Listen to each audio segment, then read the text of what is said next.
सियालकोट जिला इंतजामिया की तहसील समbriयाल में गैर कानूनी LPG गैस रिफिलिंग और मिनी पेट्रोल पंप्स के खिलाफ बड़ी कार्रवाइयां। रिपोर्ट सियालकोट से मोहम्मद इरफान और आप देख रहे हैं आज तक।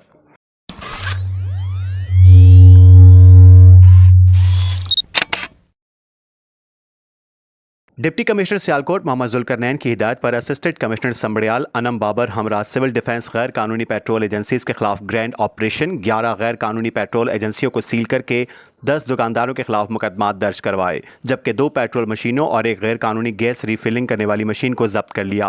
असिस्टेंट कमिश्नर ने खबरदार किया कि जो अफराद ऐसे घिनौने कारोबार से वाबस्ता हैं वो फौरी तौर पर ये खतरनाक काम छोड़ दें। इंतजामिया ने आवाम से दरख्वास्त की कि वो ऐसे गैर कानूनी कामों में मुलविस अफराद की इत्तला दें ताकि उनके खिलाफ फौरी तौर पर कार्रवाई की जा सके। मजीद खबरों और न्यूज अपडेट्स के लिए देखते रहिए आज तक। आज तक न्यूज, खबर सच के साथ।